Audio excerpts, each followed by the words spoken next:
Esta é a nossa 13ª e última semana de aula, nosso 13º tópico, melhor dizendo, e, e o assunto é liberdade de expressão. E quando a gente fala de liberdade de expressão, o texto clássico para esse assunto é o texto do John Stuart Mill,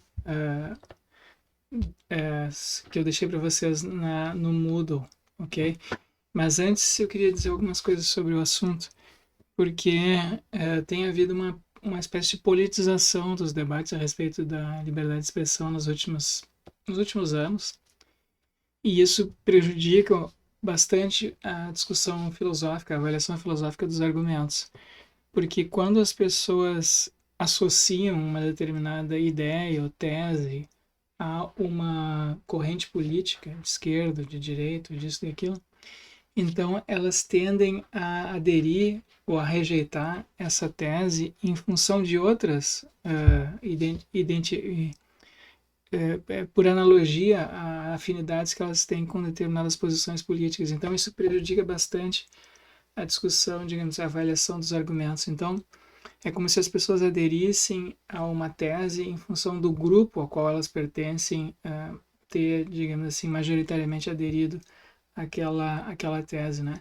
Então isso é, do ponto de vista assim intelectual e do ponto de vista filosófico, isso é, eu diria, indesejável, porque é justamente o exercício próprio da filosofia de avaliar a correção ou a virtude de uma determinada tese ou atitude fica prejudicada, né?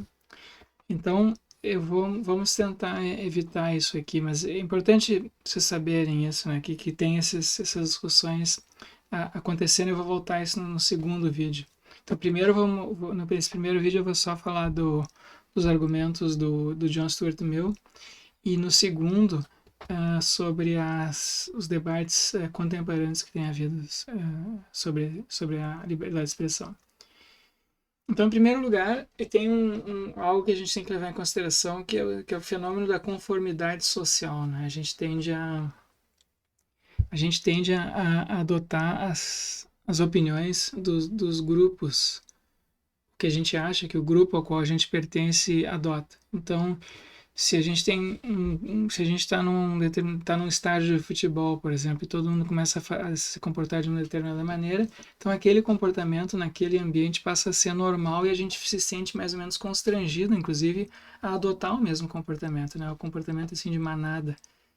E isso é um fenômeno bem conhecido em psicologia, e ele foi particularmente estudado logo depois da Segunda Guerra Mundial, então nos anos 50, 60, porque as pessoas, os psicólogos, queriam entender por que tanta gente tinha aderido ao nazismo na Alemanha, né? Pessoas como nós, pessoas comuns, enfim. Enfim, o povo alemão não é particularmente, assim, moralmente inferior a qualquer outro, né? Ao contrário, são pessoas muito bem educadas e tal, têm uma tradição filosófica gigantesca. Então é curioso, né, que essa população tenha aderido ao nazismo. Então as pessoas quiseram, os psicólogos fizeram uma série de experimentos e estudos, né, para tentar entender esse fenômeno do comportamento de massa. E um estudo importante que foi feito foi esse chamado experimento de Asch. Então, né, eu deixei um vídeo na página da disciplina com uma versão desse experimento de Asch. Então eu peço que vocês confiram, né? As pessoas se sentem constrangidas a mudar de opinião, dizer alguma coisa que elas acreditam ser falsa em razão do comportamento das pessoas que estão ali ao lado delas e que elas desconhecem. Então, esse é um fenômeno bem conhecido. E isso é relevante para as coisas que o John Stuart Mill tem a dizer. Já vou explicar por quê. Então, o texto do John Stuart Mill sobre a liberdade foi publicado em 1900. Aliás, está errado aqui. 1859, né? Deixa eu corrigir aqui. 1859. E ele. E o tema do ensaio. Então, ele começa dizendo o seguinte: olha, o tema desse ensaio não é o assim chamado livre-arbítrio, de maneira que de maneira tão infeliz se contrapõe à mal intitulada doutrina da necessidade filosófica, mas sim a liberdade civil, a liberdade social. Então, o assunto aqui não é se os seres humanos são livres, tá? Esse é o que ele está dizendo aqui. O assunto aqui não é liberdade em geral.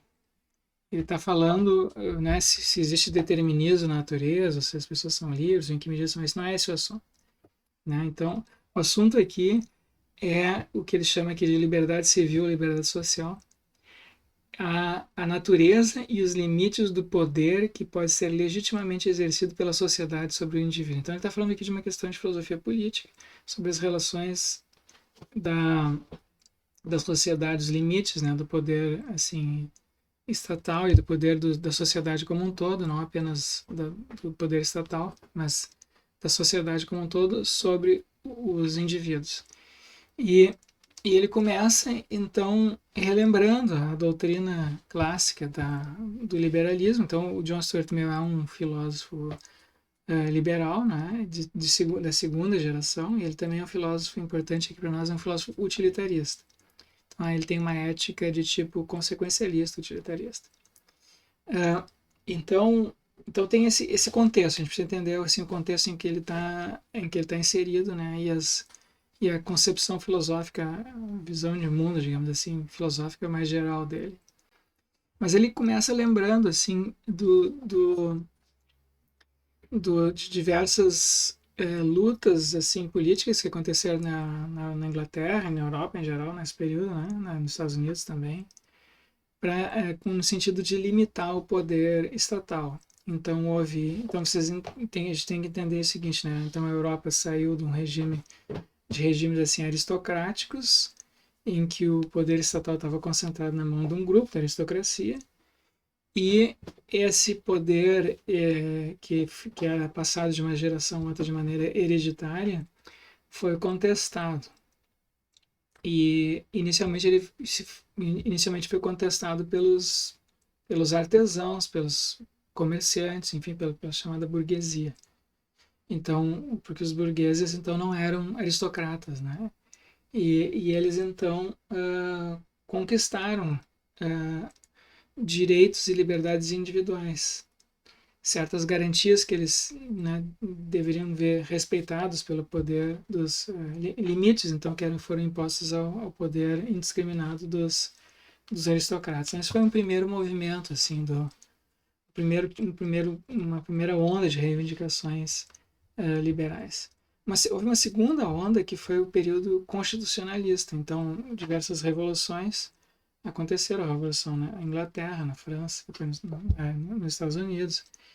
E aos poucos, então, foi se consagrando a ideia de que o poder estatal tem de ser limitado por uma Constituição. Tem de haver um conjunto de leis que está acima dos governantes e que está acima, inclusive, da vontade da maioria. A Constituição não pode ser,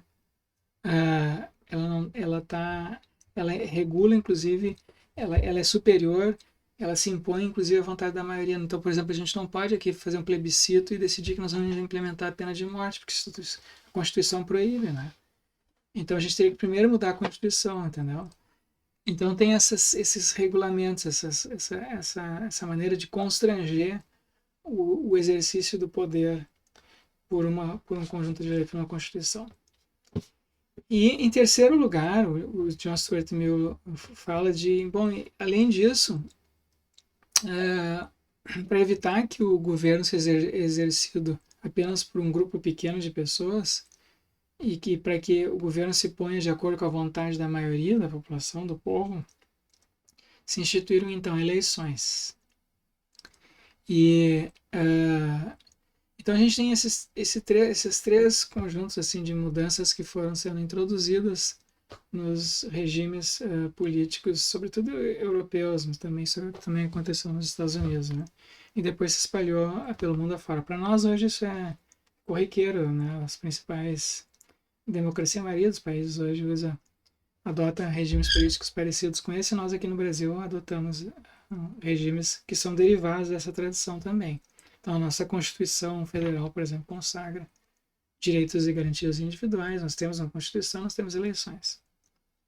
Mas, aqui começa a parte interessante, O John Stuart, então, o John Stuart pegou esse início, assim, do período eleitoral, né, dos governos serem escolhidos por meio de eleições, e ele antevê problemas. Ele foi, de certa maneira, visionário nesse sentido, né, porque ele disse assim, olha, o fato de a gente ter eleições limita o poder, de fato limita o poder dos governos, né, e introduz, assim, trocas e faz com que os governos tenham que respeitar minimamente a vontade da maioria da população, caso contrário eles são substituídos, mas a vontade da maioria seguidamente também pode haver uma espécie de tirania na vontade da maioria, que a maioria pode oprimir, né, as minorias.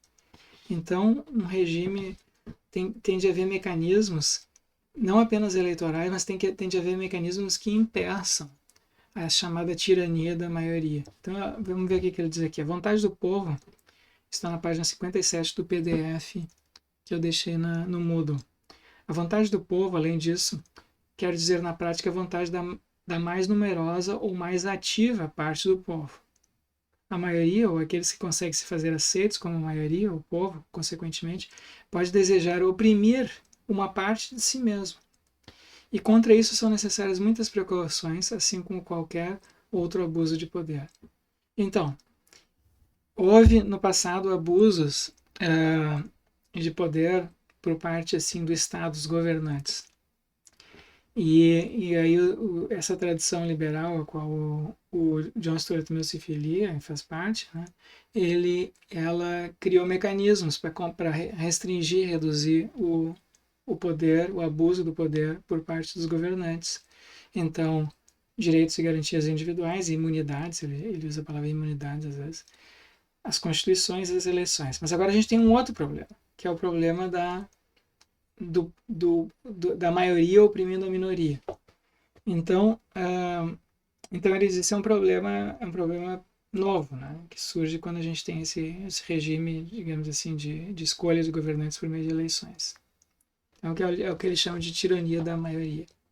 Embora, então, nessa mesma página 57, ele escreveu: embora comumente não apoiada em penalidades tão extremas, deixa menos a pressão social, né? A pressão social da maioria. Então, como é que a maioria tiraniza a minoria? Não é pelo uso do poder estatal, mas é pela opinião, pelo constrangimento, pelo isolamento das pessoas, né? Então, se a maioria tem uma opinião, a minoria se sente constrangida, se sente isolada, ou tem dificuldades de ascender socialmente, ou de se manifestar, ou de exercer livremente a sua vontade, e assim por diante.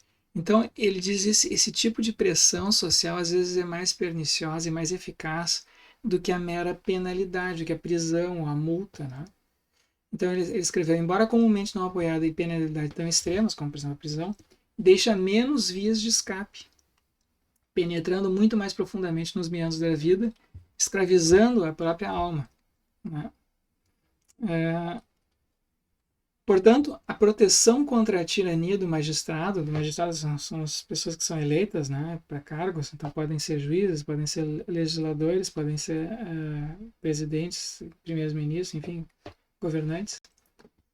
Portanto, a proteção contra a tirania do magistrado não é suficiente. Então, aquelas proteções que foram antevistas pela tradição liberal antes dele, né, que são as direitos e garantias individuais, as constituições e as eleições, não é suficiente. Também é preciso proteção contra a tirania da opinião e do sentimento prevalente. Então, é disso que ele está falando, né? Existe a população, as populações são heterogêneas, as pessoas têm opiniões diversas e, seguidamente, há um constrangimento da maioria, da minoria pela maioria. Ele diz, tudo que faz a existência valiosa para qualquer pessoa depende da imposição de limites às ações de outras pessoas.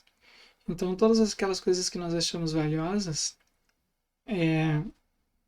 para que elas possam existir em sociedade, elas têm de ser respeitadas, né? Tem que haver limites as ações das outras pessoas para que elas não invadam essa esfera de ações, pensamentos, opiniões, valores, enfim, coisas que eu considero valiosas. Então, há dois tipos de limitações. Um são os limites legais, né, enfim, que são impostos coativamente pelo Estado, e outros são os limites morais. Né? Eu me vejo pessoalmente constrangido a não invadir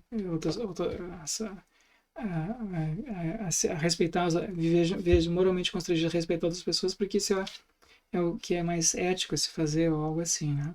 Então há limites legais e limites morais. Então ele apresenta então uma defesa da chamada liberdade de expressão. Então esse é o contexto geral, né, em que ele apresenta esse argumento.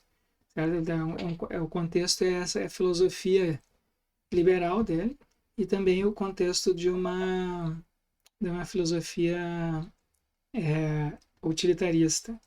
Ele diz o seguinte, ele apresenta isso aqui, né, ele diz o seguinte: olha, existe um princípio muito simples que eu sigo, né? Esse princípio é o de que a única finalidade para a qual a humanidade está autorizada, individual ou coletivamente, a interferir na liberdade de ação de qualquer de seus membros é a autoproteção. Eu posso interferir na liberdade de uma outra pessoa para me proteger, mas para mais nada. Então, ele acha que esse é um princípio assim autoevidente, básico do convívio em sociedade. Não posso intervir na liberdade de uma outra pessoa, não posso forçar uma outra pessoa a fazer o que ela não quer, a não ser no caso dela estar me ameaçando, né? No caso ela está pondo em risco a minha própria proteção.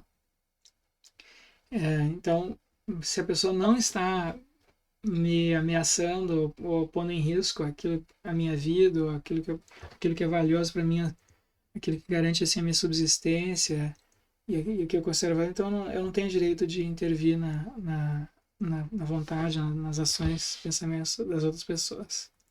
Então é um tipo de individualismo, né? E que foi consagrado nas tradições liberais, está consagrado inclusive na nossa Constituição Federal aqui no Brasil. Bom, então ele apresenta no capítulo 2 o argumento dele em favor da liberdade de expressão. Então a liberdade de expressão é apresentada, isso aqui é importante a gente ver. A liberdade de expressão é apresentada aqui não como uma garantia contra os abusos do poder estatal, mas primariamente, né, embora possa ver isso também, mas primariamente um mecanismo para permitir que a maioria não tiranize a minoria no povo. E o que ele diz, então ele apresenta várias razões, quatro razões para a liberdade de expressão. E vamos ver quais são essas quatro razões que ele dá. A primeira coisa que ele diz, vou sistematizar essas razões dele. Aliás, ele próprio faz essa sistematização no livro. O livro é muito claramente escrito, super bem argumentado, é fácil de seguir os argumentos dele. Mas vamos ver, ele começa dizendo o seguinte: olha, o que há de peculiar no mal de silenciar a expressão de uma opinião é que ele lesa toda a raça humana. Quando a gente silencia uma pessoa, a gente não está lesando apenas aquela pessoa, mas a gente está lesando a raça humana inteira, ele diz. A posteridade, tanto quanto a geração atual. Aqueles que divergem da opinião, ainda mais do que aqueles que a adotam. E então, quando a gente silencia a opinião de uma pessoa, a gente está prejudicando também as pessoas que têm opiniões contrárias àquela que está sendo silenciada. Então, se eu divirjo de alguém e silencio essa pessoa, eu próprio estou sendo prejudicado. É isso que ele está dizendo aqui. O silenciamento de uma opinião é ruim para todo mundo. Se a opinião... Por quê? E ele continua. Se a opinião está certa, os que divergem ficam privados da oportunidade de trocar o errado pelo certo. Então, se aquela opinião que está sendo silenciada está correta, eu perco, as outras pessoas que se veem impedidas de escutar os argumentos daquela pessoa perdem a oportunidade de se corrigirem. E se a opinião que está sendo silenciada está errada, eles perdem a percepção clara e viva, quer dizer, as pessoas que estão silenciando aquela pessoa, né? A opinião que está sendo silenciada é falsa. Mas as pessoas que se fazem esse silenciamento perdem a percepção clara e viva da verdade que se produziria com a colisão do certo com o errado. Então, o argumento dele aqui, ele repete isso várias vezes no livro, é que para a gente poder avaliar corretamente se a nossa opinião é correta, a gente não tem como saber a priori, né, se as opiniões que nós temos são verdadeiras ou falsas. Em geral, a gente só descobre a verdade ou a correção das nossas opiniões pelo confronto com a opinião de outras pessoas, certo? Então é ruim para todo mundo, né, silenciar uma opinião mesmo que ela seja falsa. E que outros argumentos ele apresenta? Nunca podemos ter certeza de que a opinião, ele diz na página 69, nunca podemos ter certeza de que a opinião que tentamos reprimir é falsa. Então esse é o primeiro, esse é um ponto que ele retoma também em diversos pontos do livro. Nós somos todos falíveis, a gente nunca tem certeza absoluta das opiniões ou das teses que a gente adota, né? Ele faz algumas exceções, talvez na matemática, seja assim, mas assim, sobretudo quando a gente está falando de moral, de política, ou mesmo de ciências naturais, há uma sucessão. A história das ciências, a história da moralidade, a história da política é uma sucessão de opiniões que foram sendo trocadas umas pelas outras, né? Então, a gente nunca pode ter certeza de que a opinião a opinião que nós próprios temos é correta ou é falsa, e que nós só temos como descobrir isso pelo confronto de opiniões. Para ver esse confronto de opiniões é preciso ampla liberdade de expressão. Mesmo que tivesse certeza de que nós estamos certos, né? Mesmo que eu tivesse certeza, ele escreveu, reprimi-la seria um mal mesmo assim, né? Mesmo que eu esteja certo de que eu estou correto, reprimir a opinião contrária é um mal mesmo assim. Por quê? Porque recusar ouvir uma opinião por ter certeza de que é falsa é assumir que a sua certeza é o mesmo que a certeza absoluta. Todo o amordaçamento do debate é uma suposição de infalibilidade. Então, a pessoa que diz assim, que acredita que a opinião contrária dela, a opinião que merece ser censurada, que merece ser silenciada, que essa opinião é absolutamente incorreta, que eu tenho certeza que aquilo lá é falso. A pessoa que diz isso, ela supõe que ela é infalível, que ela não pode estar errada.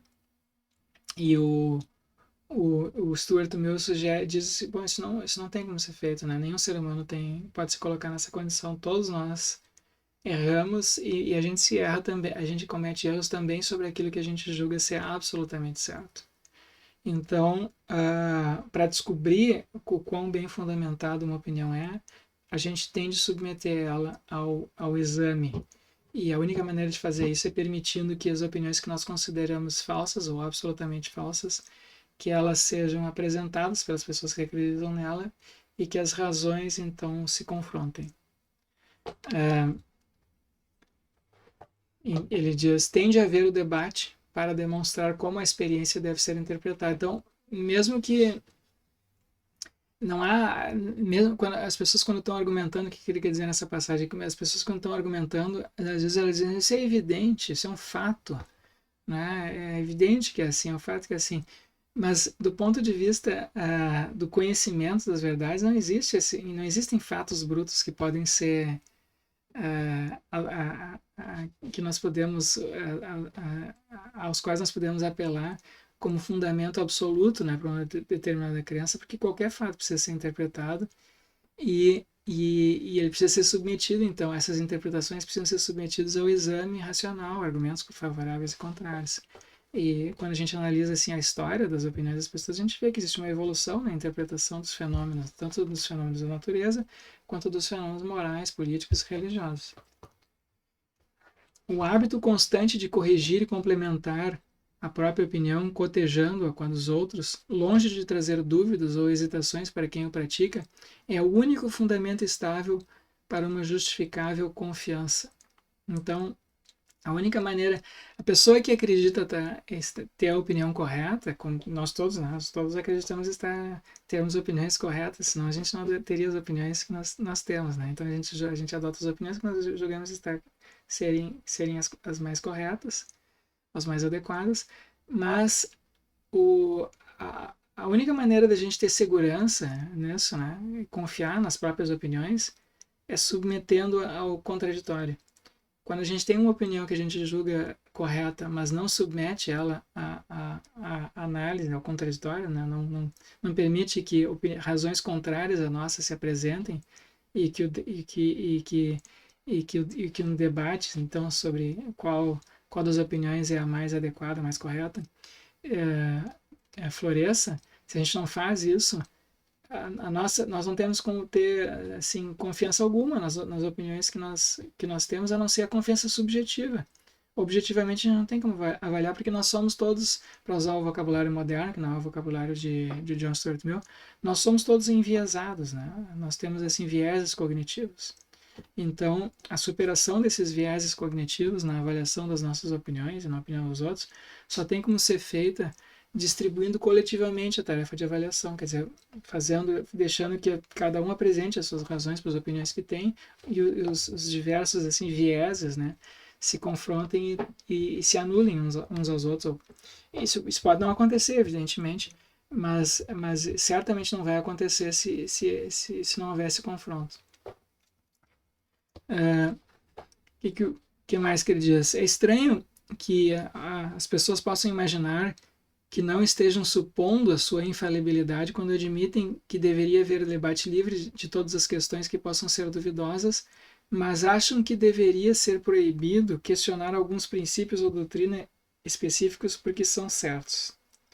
Então, então a ideia é assim, tem algumas pessoas que dizem, nós podemos discutir as opiniões que são duvidosas, mas não as que são absolutamente certas. Tem algumas coisas que estão fora de dúvida. Né? E o John Stuart Mill diz assim, bom, isso que tu considera que é fora de dúvida, essa é a tua opinião sobre o que está fora de dúvida. Pode ser que tenha uma outra pessoa que tenha uma outra opinião sobre aquilo que ela julga estar fora de dúvida. Então, aquilo que é indubitável, em termos assim políticos, né, do conhecimento da natureza, em termos sociais, morais ou religiosos, isso também tem de ser confrontado, né? Porque se tu diz assim, não, eu sou a favor da liberdade de expressão, mas apenas para as ideias que são duvidosas, para aquelas que tem um conjunto aqui que eu considero que está fora de questão. Então, bom, se tu faz isso, tu está de novo assumindo a tua infalibilidade sobre esse conjunto aí, né? E ele diz, atribuir certeza a qualquer proposição, enquanto existir qualquer um que negue essa certeza se lhe for permitido, mas não lhe permitem, é assumir que nós mesmos, ou aqueles que concordam conosco, são juízes da certeza, e juízes que não ouvirão o outro lado. Então a gente se coloca como, digamos assim, como o juiz, né? Eu aceito a liberdade de expressão, mas só para aquilo para um conjunto de proposições apenas, e sou eu que determino o que pode ser debatido e o que não pode. Né? Então isso é uma maneira também de se considerar infalível.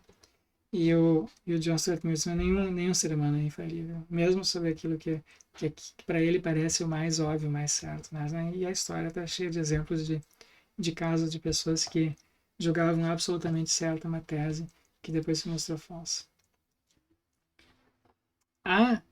Aí tem uma segunda objeção que se faz. Tudo bem, a gente pode não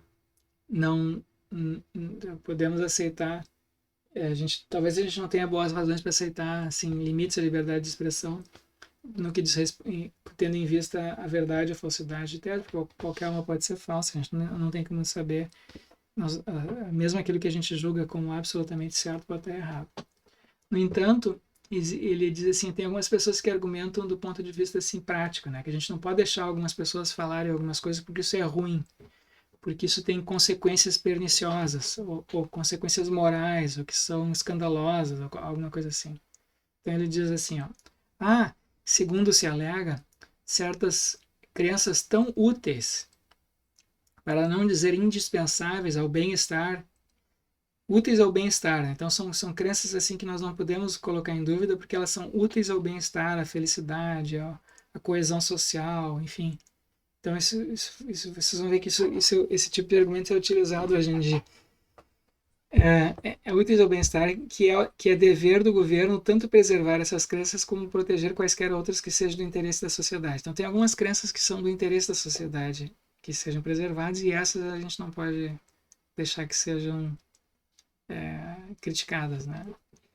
Esse modo de pensar faz a justificativa para a repressão que está em debate não uma questão de veracidade das doutrinas, mas de sua utilidade.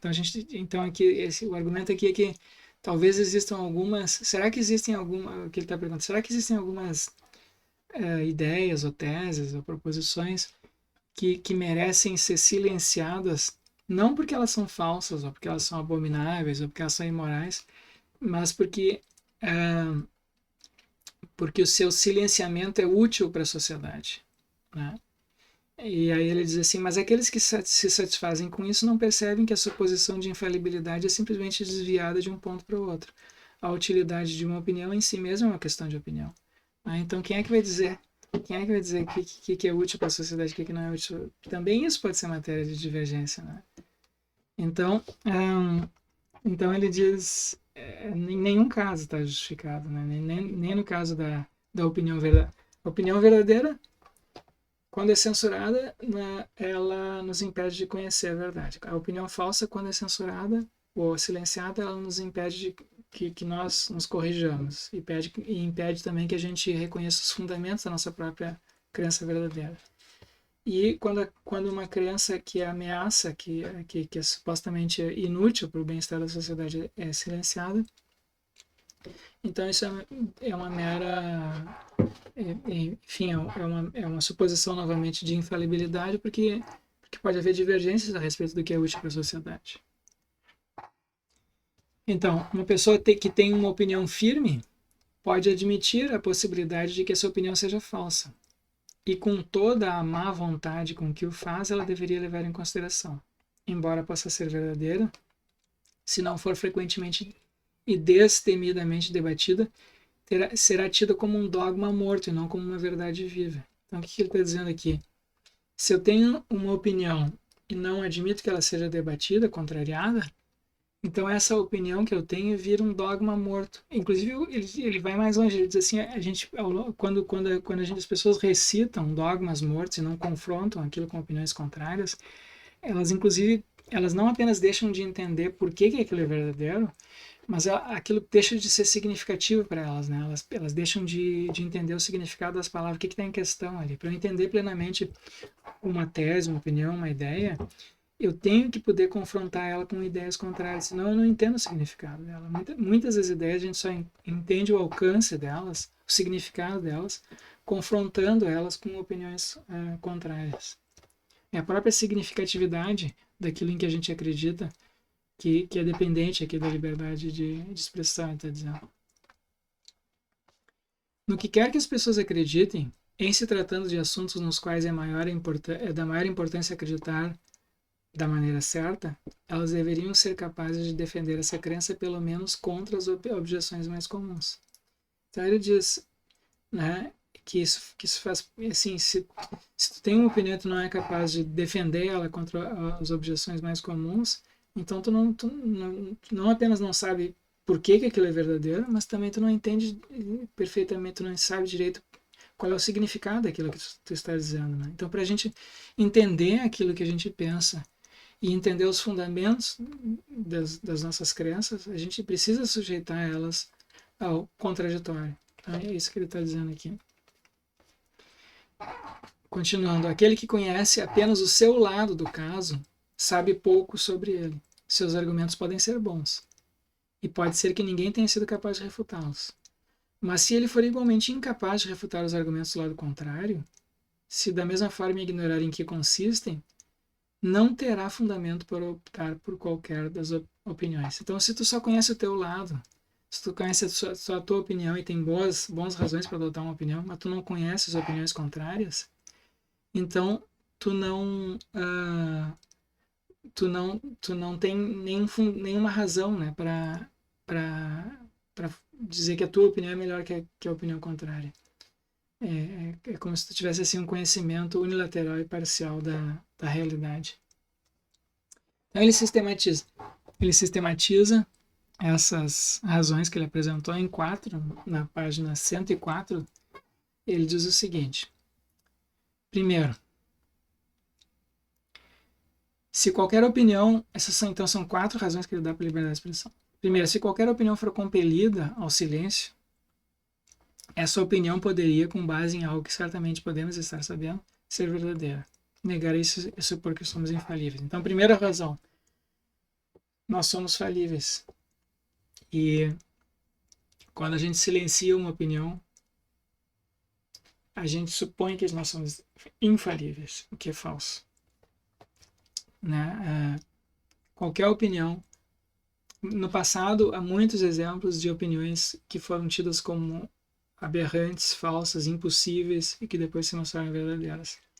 E nós não temos como descobrir a sua verdade e falsidade a não ser pelo exame, pela apresentação de razões contrárias.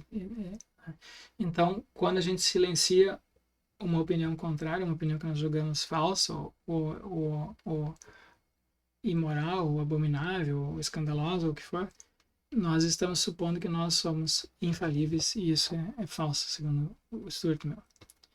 Em segundo lugar, mesmo que a opinião silenciada possa ser errônea, ela pode conter em si, muito comumente contém, uma parte da verdade. Então, isso é uma observação bem importante que ele diz.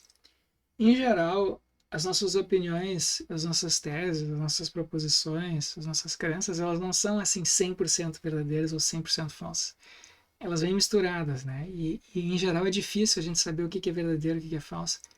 Em geral, a gente tem qualquer teoria, crença, opinião política, moral, científica, ela tem uma parte verdadeira e uma parte falsa, e a gente não tem como discriminar um do outro a não ser pela apresentação de razões favoráveis e contrárias àquelas teses. Né? Então é isso que ele está dizendo aqui. Mesmo que a opinião silenciada possa ser errônea, ela pode conter em si, muito comumente contém, uma parte da verdade. E como a opinião geral ou prevalente em qualquer assunto raramente ou nunca representa toda a verdade, é somente com o choque de opiniões contrárias que o restante da verdade tem alguma chance de ser suprimido. Então a gente, mesmo que uma pessoa tenha uma opinião que é predominantemente falsa, pode ser que em alguns aspectos ele tenha razão e nós estejamos errados. Então a gente só vai descobrir isso pelo choque de razões, né? Razões e contra-razões. Em terceiro lugar, mesmo que a opinião aceita não seja somente a verdade, mas toda a verdade, a menos que tenha sido alvo e ainda seja de vigorosa e séria contestação, então mesmo que a opinião silenciada, né, seja totalmente falsa e aquilo que a opinião que é permitida é totalmente verdadeira, mesmo que não haja essas nuances, com que em geral há, mesmo nesse caso, ele diz a menos que ela tenha sido alvo e ainda seja de vigorosa e séria contestação, ela será mantida pela maioria dos que a aceitam na forma de um preconceito, com pouca compreensão ou percepção de seus fundamentos racionais. Então, mesmo que aquilo que eu silencio uma outra pessoa e adoto uma posição que é verdadeira, que é 100% verdadeira, correta, adequada, moral, tudo o que quiser, eu não tenho como entender o que eu estou dizendo, nem saber quais são os fundamentos do que eu estou dizendo, a não ser pelo confronto com opiniões contrárias. Né? E, em quarto lugar, o significado da própria doutrina correrá perigo de se perder ou enfraquecer, e de se ver destituído do seu efeito vital no caráter e no comportamento. O dogma se torna uma profissão meramente formal, ineficaz para o bem, mas que danifica os fundamentos e impede o crescimento de alguma convicção real e sincera a partir da razão e da experiência pessoal. Então, a própria significatividade, né, daquilo que a gente acredita ou crê fica esvaziado, perdido, a gente fica sem consciência daquilo se a gente não faz esse confronto das opiniões que nós temos com as opiniões contrárias. Na verdade, o John Stuart Mill chega a dizer que esse confronto é tão importante que quando não tem ninguém contestando o que a gente está dizendo, nós próprios temos que inventar ou imaginar razões contrárias. Né? Então, eles dizem é muito importante haver sempre o contraditório. Bom, então essas são as razões principais que ele apresenta no livro. Isso tudo está no capítulo 2 do livro, né? É um capítulo assim longo, mas ele continua depois falando dos limites, tá? Dos limites à liberdade de expressão. Quais será que são os limites da liberdade? Será que uma pessoa pode dizer tudo o que pensa, tudo o que quiser? Né? Tende a haver algum limite? E ele diz, sim, tem alguns limites, mas eles são bem pequenos, eles não podem ser muito grandes. Então, quais são esses limites? Vamos ver. Haveria muito a dizer sobre a impossibilidade de fixar onde estariam esses limites. Porque se o teste for o da ofensa, aqueles cuja opinião está sendo atacada, então eu não posso dizer assim, ele está dizendo assim, a liberdade de expressão não pode estar. A liberdade de expressão é a liberdade de ofender as outras pessoas, inclusive, né? E se eu vou dizer assim, eu posso dizer, tu pode dizer o que tu quiser, menos se for ofensivo para outras pessoas. Bom, nesse caso, muitas das opiniões, né, que são tidas qualquer um pode alegar que uma opinião contrária à dele é ofensiva, ou imoral ou abominável, né? Dependendo do assunto, na verdade acontece seguidamente em discussões religiosas, morais, políticas, né? Algumas pessoas dizem isso que você está dizendo é abominável, é ofensivo. Então o Stuart Mill diz, não, isso não é um bom critério, porque se o teste for o da ofensa, aqueles cuja opinião está sendo atacada, penso que a experiência demonstra que essa ofensa é atribuída sempre que o ataque é eficaz e poderoso, e que todo oponente que conduz esse ataque com dureza e a quem é difícil responder parece a quem tem um forte apego ao assunto um oponente destemperado. Então, se eu tenho uma opinião, se eu tenho uma opinião, uma tese, uma crença, e uma outra pessoa, que é muito importante para mim, e outra pessoa ataca vigorosamente, critica vigorosamente aquilo com bons argumentos, em geral a gente se sente ofendido, né? A gente tem essa reação assim subjetiva. Então, comumente, né, as crenças que nós julgamos assim mais importantes, quando são criticadas por outras pessoas, produzem, né, na gente o sentimento esse de ofensa. Então, o John Stuart Mill diz, não, mas então isso não pode ser um critério, né? Porque nesse caso a gente estaria simplesmente impedindo as pessoas de expressarem suas opiniões sobre qualquer assunto que seja importante para uma outra pessoa, impedindo as pessoas de expressarem opiniões contrárias sobre qualquer assunto que seja importante para alguém. Então isso não tem como ser fixado dessa maneira, né? Limites. No que tange, ele continua, no que tange ao que em geral é considerado discussão destemperada, né? Então, digamos assim, tá, a pessoa tem uma opinião, então, tudo bem, a gente não tem como fixar o conteúdo no que dizer assim, esse assunto aqui está fora dos limites, né? Não pode falar sobre esse assunto aqui, porque esse assunto aqui é sagrado para uma determinada pessoa, é muito importante para alguém, se tu falar sobre isso vai ofender ela. Então, isso não dá para determinar limites para a liberdade de expressão, levando em consideração o conteúdo do que é dito. Mas será que a gente tem como determinar limites considerando assim a forma, né? Forma agressiva, por exemplo? Pessoa destemperada. Então, vamos ver o que ele diz sobre isso.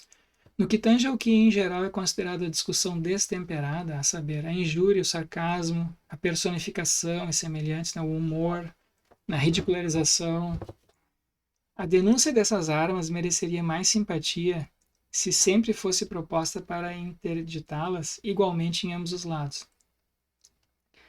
Mas só se quer restringir seu emprego quando são contra a opinião prevalente. Né? Então, se uma pessoa ridiculariza uma opinião que é minoritária, isso em geral não produz nenhuma censura. Né? Agora, se alguém ridiculariza uma opinião que é amplamente aceita, isso produz então censura. Então ele diz que essa maneira de limitar a liberdade de expressão também não é razoável. Né? Que a gente usa critérios diferentes dependendo se a opinião é prevalente ou não é prevalente. Contra a não prevalente, quer dizer, a opinião minoritária, podem não apenas ser usadas sem a desaprovação geral, a gente pode ridicularizar uma opinião minoritária sem a desaprovação geral, mas até possivelmente granjeariam para aquele que as usa o louvor que se atribui a um honesto zelo e uma justificada indignação. Então não tem nenhum problema da gente ser destemperado, que ele está dizendo, em geral, ninguém reclama quando alguém esbraveja contra uma opinião que todo mundo rejeita, né? Então não tem nenhum problema de ridicularizar uma tese que poucas pessoas aceitam. Então ele diz, então isso também não é um bom critério. Tá? Então, a gente não pode limitar a liberdade de expressão com relação ao conteúdo, não podemos limitar com relação à forma, né? Se a pessoa é exaltada, ela usa ou ela ridiculariza, ou satiriza, ou, enfim, diz coisas que são injuriosas, ele está dizendo, não pode, não podemos. Então, agora tem um terceiro caso aqui. Uma opinião de que os comerciantes de milho, então, aqui ele considera possíveis, assim, consequências danosas, fisicamente danosas para alguém que é produto direto, né, da expressão de um pensamento de uma opinião. E nesse caso ele considera de sim, nesse caso talvez a gente possa limitar dependendo do caso. Vamos ver o que ele diz aqui. Uma opinião de que os comerciantes de milho são responsáveis pela fome do povo, ou de que a propriedade privada é um roubo, não deve ser molestada quando simplesmente circular pela imprensa. Então, se eu publico alguma coisa dizendo assim, os comerciantes de milho são responsáveis pela fome, que toda propriedade privada é um roubo. Eu escrevo isso, eu escrevo um artigo, publico, escrevo um livro, escrevo um blog sobre essas coisas, não tem nenhum problema. Mas pode incorrer com justiça em punição quando transmitida oralmente para uma multidão agitada e reunida em frente à casa de um comerciante de milho, ou quando brandida no meio da mesma multidão na forma de um cartaz. Então, tem um monte de gente ali na. Então, se criou um evento, uma cena ali, então tem um monte de gente na frente da casa do produtor de milho, do comerciante de milho, e aí eles começam a acusar ele de ser responsável pela fome do povo. E aí, nesse caso, a vida ou assim a segurança, né, do comerciante ou do seu negócio pode ser colocada em risco pela manifestação dessa opinião naquele contexto. Então, nesse caso, não pode, certo? Então, se tu quiser escrever um artigo sobre isso, debater isso, tudo bem. Agora, tu incitar outras pessoas a possivelmente colocar em risco aquele comerciante ou o seu negócio, dessa maneira, aí não pode. Aí não é, aí tu tá incitando, né, a violência, algum tipo de coisa assim. Então esse limite o John Stuart Mill reconhece. Ações de qualquer tipo que sem razão justificável causem danos a outros podem ser, e nos casos mais importantes precisam ser controladas por sentimentos que não lhes sejam favoráveis e, quando necessário, pela intervenção ativa da humanidade. Então a gente precisa controlar, tá? Então, a liberdade do indivíduo deve ser assim limitada quanto a isso. Ele não pode se tornar um aborrecimento para as outras pessoas. Lembra que ele disse no início? A liberdade de uma pessoa não pode interferir, né, na autopreservação da outra pessoa, né? Então, aqui ele está aplicando aquele princípio que ele introduziu lá no início do livro. Ele diz assim, se a minha liberdade de expressão, se a minha manifestação de pensamento, de expressão, num determinado contexto, coloca em risco a vida, as atividades ou a liberdade dessa outra pessoa, então aí não, aí eu passei dos limites, né? Mas no que diz respeito ao conteúdo ou à forma, eu posso, só não posso quando essa consequência iminente aí de violência ou de agressão pode se materializar. E, bom, o livro continua, esse é só o capítulo 2, depois o livro tem um capítulo longo sobre indivíduos.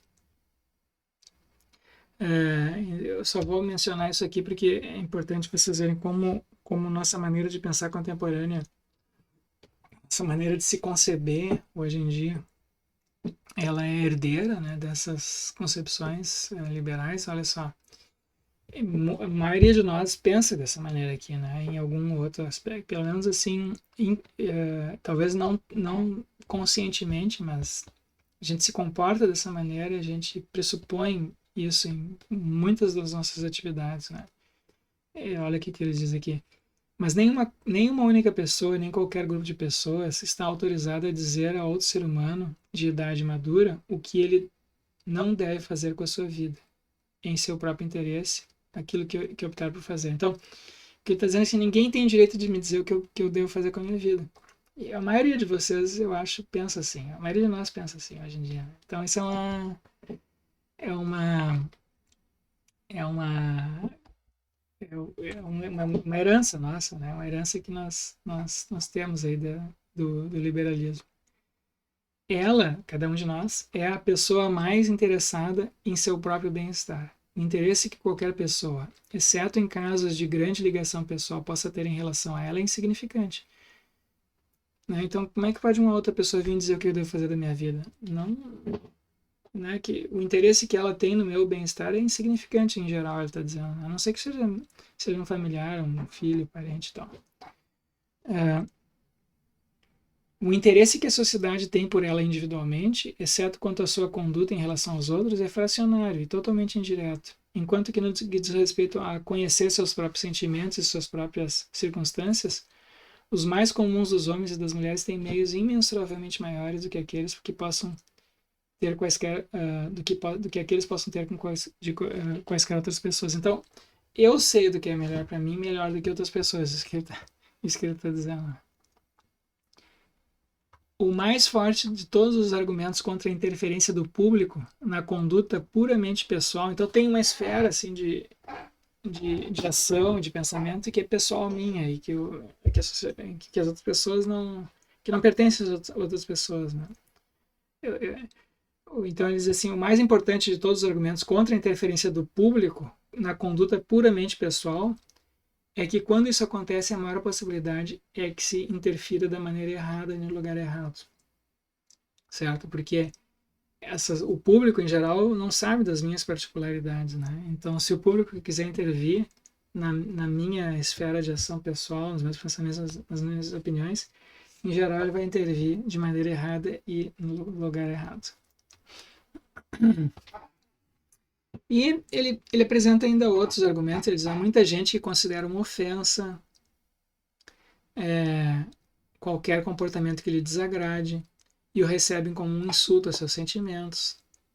Mas não há paridade entre o sentimento de uma pessoa quanto à sua própria opinião e o sentimento de outra que se sente ofendida por aquela ter tal sentimento. Não mais do que entre o desejo de um ladrão de roubar uma bolsa e o desejo do seu dono de mantê-la. Então, tem uma disparidade aqui entre o meu direito a livre expressão e o direito das outras pessoas de intervirem na minha liberdade de expressão. Da mesma maneira que existe uma disparidade entre o desejo do ladrão de roubar o meu dinheiro e o meu desejo de mantê-lo. Tá. Então esses são em linhas gerais assim os principais argumentos do John Stuart Mill. Eu vou então parar aqui e vou falar depois na sequência sobre o debate contemporâneo sobre liberdade de expressão.